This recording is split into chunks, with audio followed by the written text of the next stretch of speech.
Hey guys, कैसे हैं आप सब लोग। उम्मीद करता हूँ आप सब बहुत अच्छे होंगे दोस्तों, और आपकी पढ़ाई बहुत अच्छे से चल रही होगी। आज के इस वीडियो में लेकर के आया हूँ आपके लिए चैप्टर नंबर 12 का रिवीजन, जिसका नाम है इलेक्ट्रॉनिक कॉमर्स ट्रांजैक्शंस। ठीक है, सबसे पहले समझते हैं इलेक्ट्रॉनिक कॉमर्स क्या होता है। तो देखिए, कोई भी सप्लाई करना किसी गुड्स का या सर्विस का या फिर किसी डिजिटल प्रोडक्ट्स का। डिजिटल प्रोडक्ट्स क्या होते हैं? कोई सॉफ्टवेयर हो गया या फिर ई बुक्स का सप्लाई करना हो गया। सो इस तरह की कोई भी सप्लाई कर रहे हो आप किसी इलेक्ट्रॉनिक प्लेटफॉर्म पे या डिजिटल प्लेटफॉर्म पे, उसको बोलते हैं इलेक्ट्रॉनिक कॉमर्स। ठीक है। सेकंड क्या दिया? Electronic commerce transaction operator. So electronic commerce operator क्या होते हैं? जो भी पर्सन उस इलेक्ट्रॉनिक प्लेटफॉर्म को ओन करता है या फिर ऑपरेट करता है या फिर मैनेज करता है, उस व्यक्ति को बोला जाता है इलेक्ट्रॉनिक कॉमर्स ऑपरेटर, ईसीओ। ठीक है। अब आगे बढ़ते हैं, कुछ वेरियस इलेक्ट्रॉनिक कॉमर्स मॉडल्स यहां पर दिए हुए हैं। सो वन बाय वन समझते हैं। सबसे पहले दिया हुआ है ऑनलाइन मार्केट प्लेस मॉडल। ये क्या होता है? देखिए, कोई भी आप सप्लाई कर रहे हो, एक सप्लायर होता है। मान लीजिए मुझे अपना कोई भी गुड्स या सर्विसेज को सप्लाई करना है, तो मैं क्या करता हूं, किसी ई कॉमर्स ऑपरेटर के पास अपने प्रोडक्ट्स को लिस्ट करवा देता हूं। मान लीजिए मुझे अमेजोन पे कोई प्रोडक्ट बेचना है, तो मैंने अपने आप को लिस्ट करवा दिया, मेरे प्रोडक्ट को यहाँ पर लिस्ट करवाया अमेजोन पे, और अमेजोन जो है यहाँ पर बायर को सेल करता है। तो ये जो मॉडल रहता है, इसको बोलते हैं ऑनलाइन मार्केट प्लेस मॉडल। ये क्या होता है? एक तरह का सेंट्रलाइज्ड प्लेटफॉर्म होता है, is provided connecting manufacturer retailers with potential customers. और यहां पर क्या होता है, जो भी ई कॉमर्स ऑपरेटर है वो यहां पर किसी भी तरह का स्टॉक होल्ड नहीं करता है।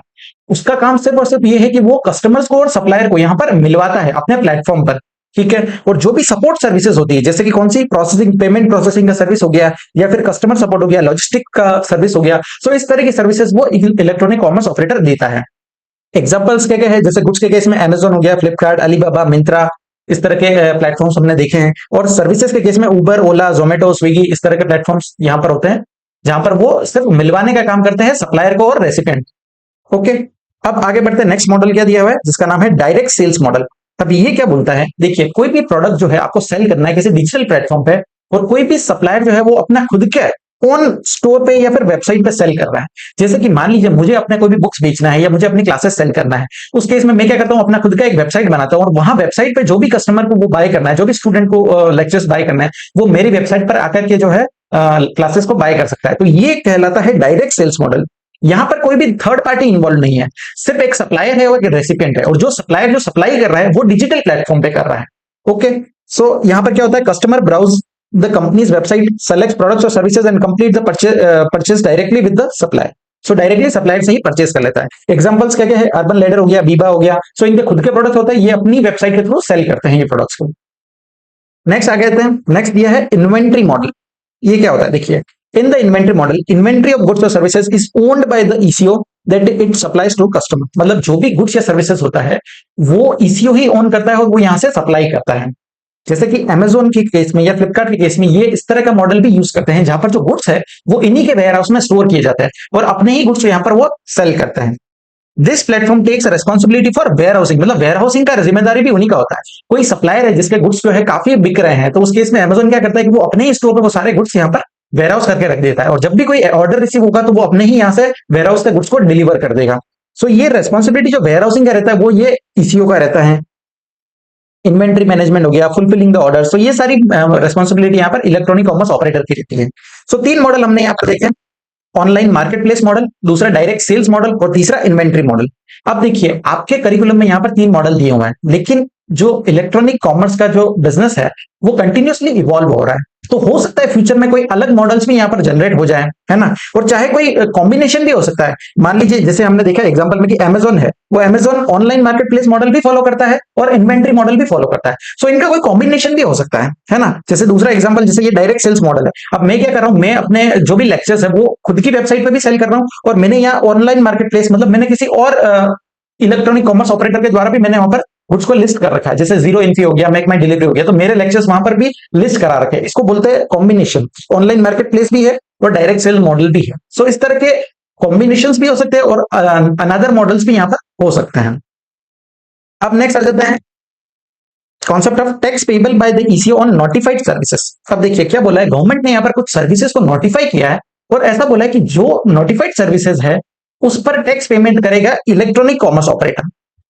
अब दो कॉन्सेप्ट हमने अभी तक पढ़े हैं, जैसे कि फॉरवर्ड चार्ज होता है। फॉरवर्ड चार्ज मैकेनिज्म के अंदर क्या होता है कि जो सप्लायर होता है उसका लायबिलिटी होता है टैक्स का पेमेंट करने का गवर्नमेंट को। आरसीएम के अंदर हमने क्या देखा कि जो रेसिपिएंट होगा उसका लायबिलिटी होगा गवर्नमेंट को टैक्स पे करने का। और ये थर्ड कॉन्सेप्ट सेक्शन नंबर 9(5) में क्या बोला गया कि जो भी नोटिफाइड सर्विसेज कोई भी पर्सन सप्लाई करेगा through an electronic commerce operator, उस केस में ईसीओ का लाइबिलिटी होगा गवर्नमेंट को टैक्स पे करने का। और ऐसा ही माना जाएगा जैसे कि ईसीओ ही सप्लायर है, ठीक है, सप्लायर कोई और होता है, लेकिन ऐसा मान लिया जाएगा कि ईसीओ ही गुड्स और सर्विसेज को सप्लाई कर रहा है और ईसीओ को ही यहाँ पर गवर्नमेंट को टैक्स का पेमेंट करना पड़ेगा। अब कौन कौन सी सर्विसेज नोटिफाई की है, तो देखिए 4 सर्विसेज यहाँ पर गवर्नमेंट ने नोटिफाई की है। सबसे पहला ट्रांसपोर्टेशन ऑफ पैसेंजर्स हो गया, जैसे कोई ओला या उबर का जो प्लेटफॉर्म रहता है। दूसरा अकोमोडेशन सर्विसेज, मतलब ओयो हो गया आपका, गोआईबीबो हो गया। Third house keeping services, urban Clap हो गया आपका। और फोर्थ है रेस्टोरेंट सर्विसेज, मतलब जोमेटो या स्विगी का सर्विसेज हो गया। तो ये 4 सर्विसेज यहाँ पर गवर्नमेंट ने नोटिफाई की है। अब इन चारों ही सर्विसेज को अच्छे से हम इन डेप्थ में समझते हैं कि कब जो है ईसीओ को टैक्स पेमेंट करना पड़ेगा और कब जो है सप्लायर पेमेंट करेगा। हमने यहाँ पर क्या देखा कि जो नोटिफाइड सर्विसेज है इन चारों के केस में ही सिर्फ और सिर्फ ईसीओ यहाँ पर पेमेंट करेगा। इसके अलावा कोई भी सर्विसेज है जो इलेक्ट्रॉनिक कॉमर्स ऑपरेटर के द्वारा दी जा रही है, उस केस में टैक्स का पेमेंट की लाइबिलिटी यहाँ पर सप्लायर के पास ही रहेगी, ठीक है। सिर्फ ये 4 सर्विसेज के केस में ईसीओ का लाइबिलिटी रहेगा टैक्स का पेमेंट करने का। अब वन बाय वन देखते डिटेल में। पहला दिया है services by way of transportation of passengers by radio taxi, motor cab, maxi cab and motorcycle और any other motor vehicle except omnibus. अब यहाँ पर एक अमेंडमेंट दिया हुआ है कि जो भी ट्रांसपोर्टेशन का सर्विसेज दे रहे हो और अगर वो ओमनीबस, ओमनीबस क्या होता है, जहां पर पैसेंजर्स को कैरी किया जाता है more than 6 passengers excluding driver, ठीक है। तो 6 से ज्यादा पैसेंजर्स का कोई भी ऐसा बस है ओमनीबस जो सर्विसेज दे रहा है ट्रांसपोर्टेशन ऑफ पैसेंजर्स का थ्रू इलेक्ट्रॉनिक कॉमर्स ऑपरेटर, तो उस केस में अमेंडमेंट क्या बोलता है, services by way of transportation of passenger by an omnibus except where the service person supplying such services through ECO is a company. मतलब क्या हुआ, देखिए कोई भी पर्सन जो ट्रांसपोर्टेशन ऑफ सर्विस का ट्रांसपोर्टेशन ऑफ पैसेंजर का सर्विस दे रहा है और वो ओमनी बस का है, तो वो यहाँ पर ईसीओ 95 के अंदर कवर हो जाएगा। लेकिन जो सप्लायर है, जो सप्लायर जो अपनी टैक्सी चला रहा है, वो सप्लायर कंपनी है, अगर उस केस में ऐसा बोला है कि वो पर्सन ही यहाँ पर टैक्स का पेमेंट करेगा, सप्लायर ही लायबल होगा for payment of tax, simple. और अगर कोई पर्सन है जो अदर देन कंपनी है, जो सप्लायर है, अब यहाँ पर एक समझते हैं एग्जांपल्स है। मान लीजिए रेसिपेंट है एक, यहाँ पर एक ईसीओ है और ये सप्लायर है, ठीक है। रेसिपेंट ईसीओ के पास जाता है, मतलब मैं हूं, मैं सीधा ओला के पास गया, मैंने कैब बुक किया। ओला क्या करेगा, ये सप्लायर जो है, जो भी ड्राइवर रहता है, वो ड्राइवर को यहाँ पर भेजेगा और वो सीधा मुझे यहाँ पर सर्विसेज देगा। मैं पेमेंट किसको करूंगा, सीधा ईसीओ को ही यहाँ पर पेमेंट करूंगा रुपीस का, ठीक है। और ईसीओ जो है यहाँ पर फाइनली पेमेंट करेगा सप्लायर को। सो ये जो सप्लायर है, अगर ये सप्लायर जो सर्विसेज दे रहा है वो अगर कंपनी है, उस केस में ये सप्लायर का ही लायबिलिटी रहेगा टैक्स का पेमेंट करने का। और अगर ये सप्लायर अदर देन कंपनी है, अदर देन अगर कंपनी है सप्लायर, तो उस केस में लायबिलिटी रहेगा यहाँ पर ईसीओ का। सो ईसीओ गवर्नमेंट को यहाँ पर टैक्स का पेमेंट करेगा, ठीक है। सो आपको समझ आया होगा अमेंडमेंट क्या दिया हुआ है। पहले ओमनीबस यहाँ पर इंक्लूड नहीं था, लेकिन अब जो है अमेंडमेंट के बाद ओमनीबस को इंक्लूड कर दिया है। लेकिन अगर कंपनी का केस है, सप्लायर कंपनी है, तो उस केस में कंपनी को ही टैक्स का पेमेंट करना है। और अगर अदर देन कंपनी है सप्लायर, तो फिर यहाँ पर ईसीओ टैक्स का पेमेंट करेगा। अब आगे आ जाते हैं नेक्स्ट सर्विसेज के दिया हुआ है। Services by way of accommodation in an hotel, in guest house, clubs, campsites और other commercial places meant for residential और लॉजिंग पर्पसेस। मतलब कोई भी ठहरने की जो जगह देता है, कोई लॉजिंग पर्पसेस है, कोई अकोमोडेशन का सर्विस दे रहा है किसी होटल में, इन में या गेस्ट हाउस में, तो वो यहाँ पर कवर हो जाएगी। यहाँ पर ईसीओ जो है, ओयो है या गोआईबीबो है, यही यहाँ पर टैक्स का पेमेंट करेंगे। लेकिन नेक्स्ट क्या दिया हुआ है, except where the person supplying such services through ECO is liable for registration under section 22 of the CGST. मतलब अगर वो सप्लायर जो है, जो पर्सन सप्लाई कर रहा है, जो जिसका होटल है, वो अगर रजिस्टर्ड है, उस केस में वो रजिस्टर्ड पर्सन ही टैक्स का पेमेंट करेगा। और अगर वो अनरजिस्टर्ड है, उस केस में ईसीओ का लायबिलिटी रहेगा टैक्स का पेमेंट करने का, ठीक है। थर्ड दिया है services by way of housekeeping such as plumbering और carpentering etcetera, except where the person supplying such services through ECO is liable for registration under section 22। Same case दिया है, अगर कोई हाउस कीपिंग का services दे रहे हो, जैसे अर्बन क्लैब हो गया, हाउस कीपिंग का सर्विस दे रहा है, और अगर वो सप्लायर जो सर्विसेज दे रहा है एक्चुअल में, वो अगर रजिस्टर्ड है, उस केस में उसी को टैक्स का पेमेंट करना है। और अगर वो अनरजिस्टर्ड है, उस केस में ईसीओ को यहाँ पर टैक्स का पेमेंट करना पड़ेगा।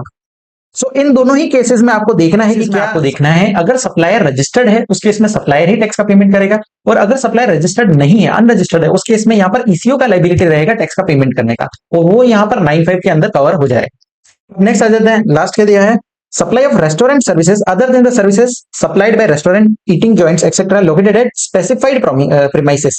मतलब क्या बोला है, कोई भी रेस्टोरेंट सर्विसेज दे रहे हो, जैसे जोमेटो हो गया, स्विगी हो गया, इस तरह की कोई भी सर्विसेज है, यहाँ पर एक एक्सेप्शन क्या दिया हुआ है कि देखिए, अगर वो रेस्टोरेंट सिचुएटेड है एक ऐसी होटल में जिसका declared tariff per day per unit is exceeding ₹7,500।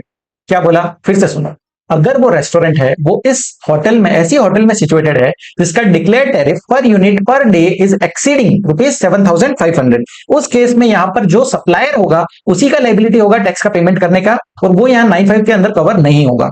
अगर उसका टैरिफ जो है कम है 7,500 या उससे कम है, उस केस में यहां पर ईसीओ का लाइबिलिटी रहेगा टैक्स का पेमेंट करने का।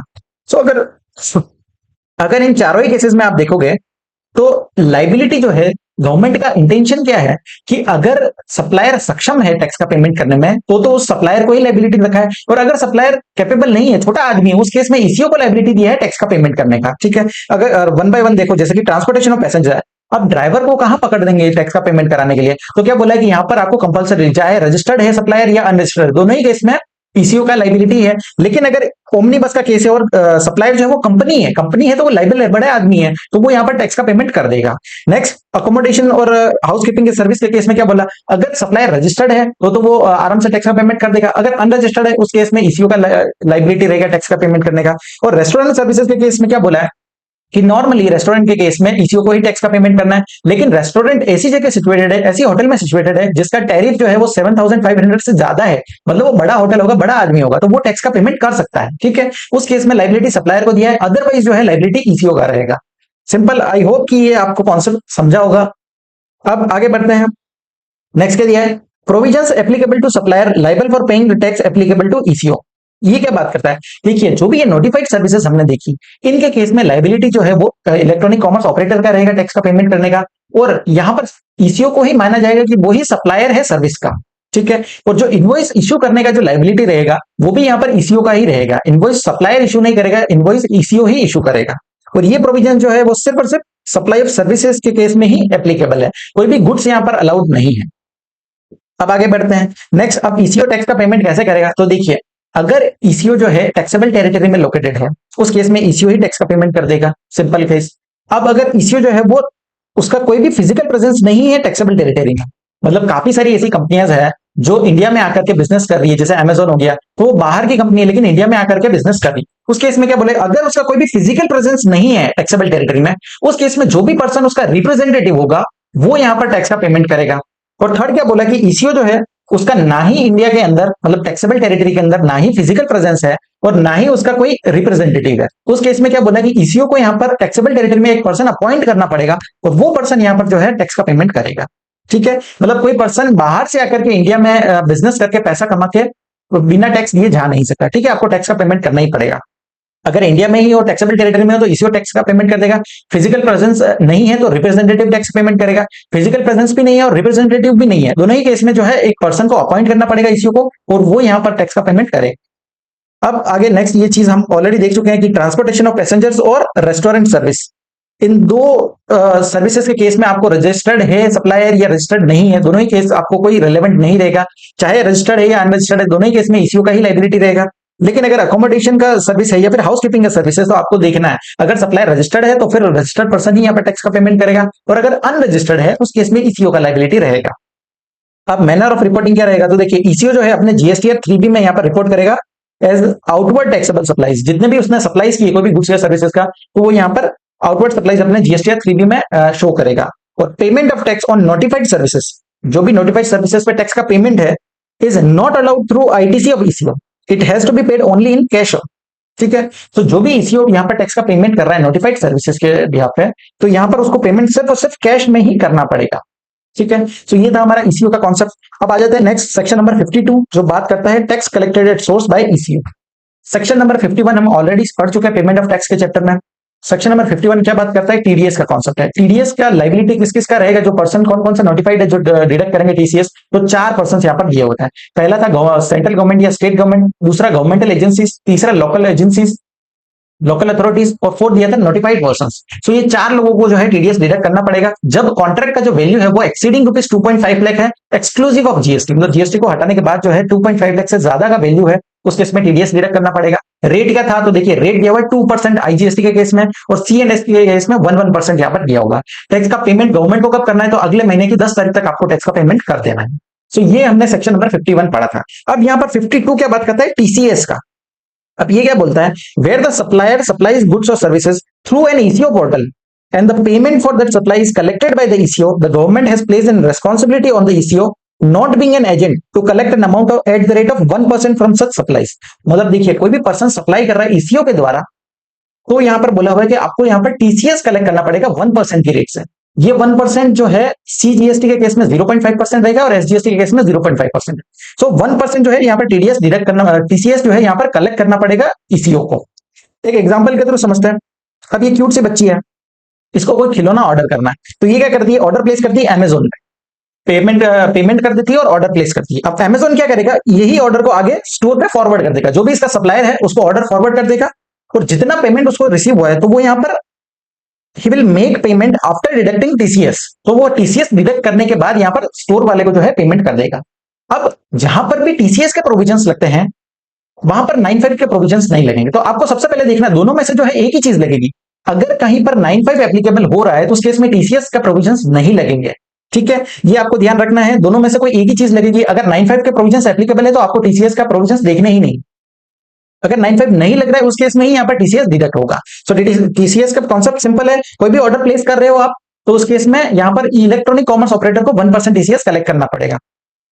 इसका पर्पस, इस कॉन्सेप्ट को लाने का पर्पस क्या है, देखिए आपको गवर्नमेंट जो है हर तरह से ट्रैक करना चाहिए। अगर आप 95 में कवर हो जाते हो उस केस में ईसीओ का ही लाइबिलिटी रहेगा, तो ईसीओ से पेमेंट यहाँ पर कलेक्ट कर लेगी गवर्नमेंट। अगर वहां पर आप कवर नहीं हो रहे उस केस में यहाँ पर टीसीएस का प्रोविजन ला दिए, ताकि आप जो है टीसीएस 1% कलेक्ट करोगे, उससे आपका वैल्यू पता चल जाएगा।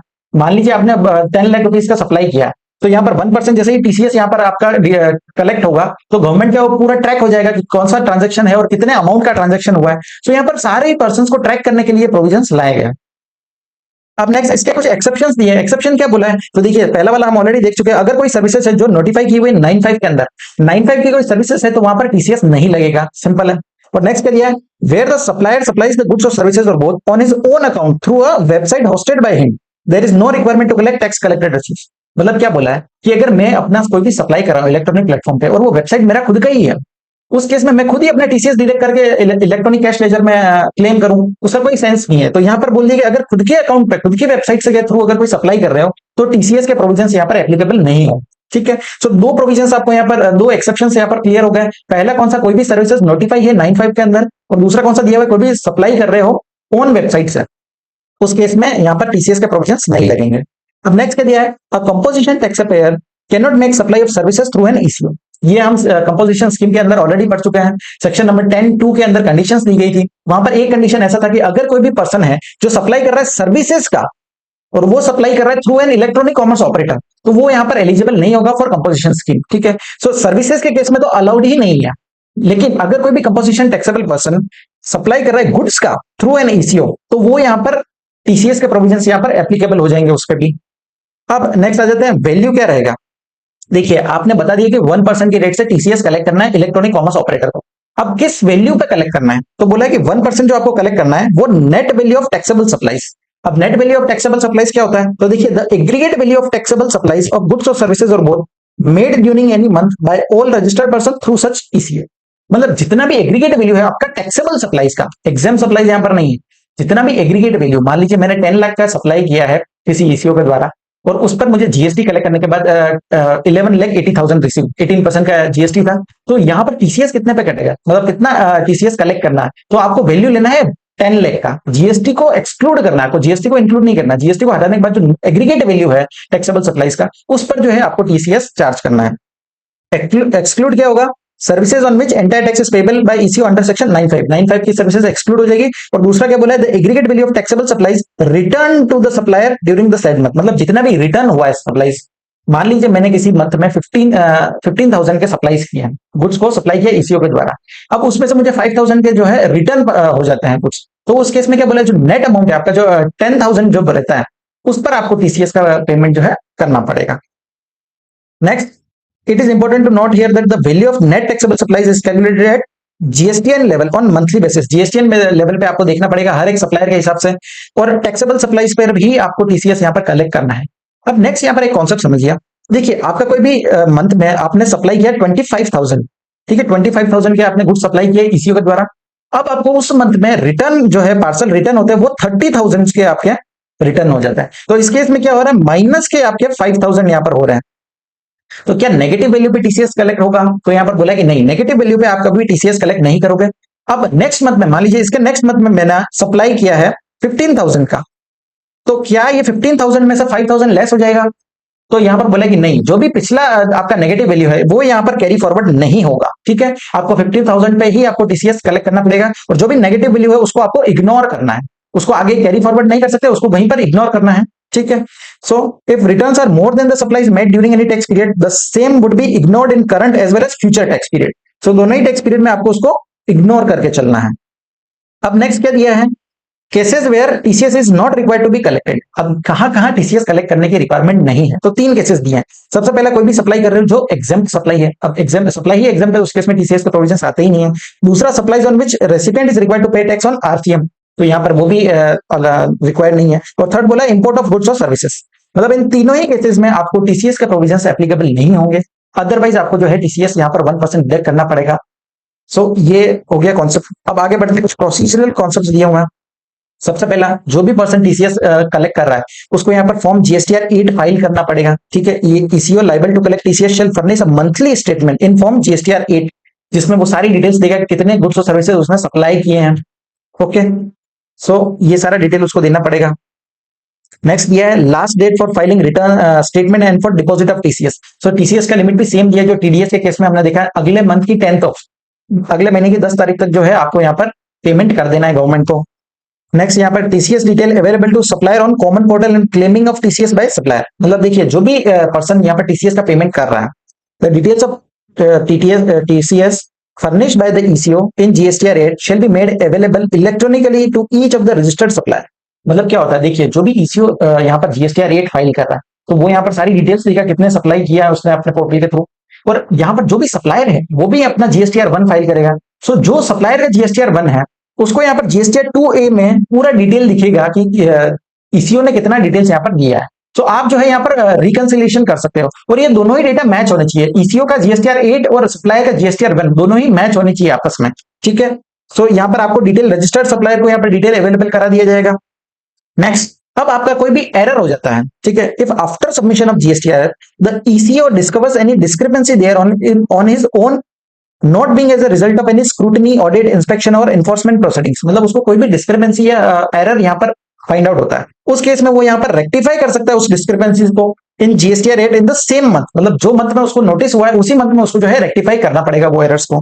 टाइम लिमिट क्या दिया हुआ है रेक्टिफिकेशन का? तो बोला है 30th November following the end of the financial year और the actual date of filing of the relevant annual statement whichever is earlier. So ये लास्ट टाइम पीरियड दिया हुआ है, यहां तक जो है आप रेक्टिफाई कर सकते हो अपना कोई भी एरर यहाँ पर फाइंड आउट होता है तो। नेक्स्ट यहाँ पर ये late fee for delay in filing GSTR 8। मतलब अगर आपने जीएसटीआर 8 डिले फाइल किया है उस केस में लेट फी लगेगी। लेट फी कितना है? तो 200 rupees for every day during which such failure continues. 100 rupees CGST के अंदर, 100 रुपीज एसजीएसटी के अंदर। सो 200 रुपीज एवरी डे आपका लगता रहेगा जब तक आप फेलियर कंटिन्यू करते हो। और क्या बोला है? Rupees 10,000, 5,000 under CGST and 5,000 under SGST. So whichever is lower जो रहेगा वो उतना आपको पेनल्टी यहाँ पर पे करना पड़ेगा अगर आपने डिले किया है फाइलिंग ऑफ जीएसटीआर 8 में। नेक्स्ट आ जाते हैं, क्या नील जीएसटीआर 8 भी फाइल करना पड़ेगा? तो यहाँ पर क्या बोला है, देखिए अगर आपका लाइबिलिटी यहाँ पर टैक्स का कोई भी नहीं है, ठीक है, आपने कोई भी ईसीओ ने कोई सप्लाई नहीं किया गुड्स या सर्विस का और ना ही कोई टीसीएस कलेक्ट किया, उस केस में मैंडेटरी नहीं है। It is not mandatory for an ECO to file GSTR 8। ठीक है, ECO is required to file GSTR 8 for a particular tax period only when goods are supplied through such ECO. मतलब good supply किए हैं eco ने तो ही उसको tax का यहाँ पर रिटर्न फाइल करना रहेगा, अदरवाइज उसको मैंडेटरी नहीं है। अब नेक्स्ट कह दिया maximum time limit for furnishing GSTR 8। Maximum time limit क्या होगा जब तक वो उसको जीएसटीआर 8 फाइल कर देना है? तो बोला 3 इयर्स। 3 इयर्स तक उसको फाइल कर देना है, extended by the government. Government चाहे तो उसको एक्सटेंड भी कर सकती है from the relevant due date of filing such statement. ठीक है, सो 3 साल तक जो है उसको मैक्सिमम टाइम लिमिट दिया गया। अब ईसीओ के केस में यहाँ पर एक एनुअल रिटर्न का कॉन्सेप्ट भी दिया गया। ईसीओ को जो है जो भी ईसीओ यहाँ पर required to collect TCS is required to file an annual statement. उसको एनुअल स्टेटमेंट फाइल करना पड़ेगा जीएसटीआर 9B में, और जीएसटीआर 9B जो है अभी तक नोटिफाई नहीं किया है। तो जब भी वो नोटिफाई होगा उस केस में जो है ईसीओ का यहाँ पर एनुअल स्टेटमेंट भी फाइल करना पड़ेगा। टाइम लिमिट क्या है? तो 31 December of the next financial year, यहाँ तक जो है ईसीओ को एनुअल रिटर्न फाइल करना पड़ेगा। अब next, interest on non collection of TCS. मतलब देखिए जो लाइबिलिटी दिया है ईसीओ को कि आपको जो है टीसीएस कलेक्ट करना है अपने सप्लायर से, अगर ईसीओ अपनी लाइबिलिटी पूरी नहीं करता है, अगर वो टीसीएस कलेक्ट नहीं करता है, उस केस में जो है उसको टीसीएस का पेमेंट भी करना पड़ेगा, साथ में उसको इंटरेस्ट का पेमेंट भी करना पड़ेगा, और पेनल्टी भी यहां पर लगाई जाएगी अंडर सेक्शन 122। पेनल्टी कितना आएगा, तो 10,000 रुपीज और TCS amount whichever is higher. So इतना पेनल्टी भी उस पर एप्लीकेबल रहेगा अगर उसने टीसीएस कलेक्ट नहीं किया है तो। ठीक है, नेक्स्ट क्या दिया है, at what time should the eco collect TCS. तो देखिए जब भी कोई सप्लाई हो रहा है टीसीएस के द्वारा, तो वो सप्लाई के टाइम पे जो है उसको यहाँ पर टीसीएस कलेक्ट कर लेना है। नेक्स्ट ये नोटिस बाय गवर्नमेंट अथॉरिटी।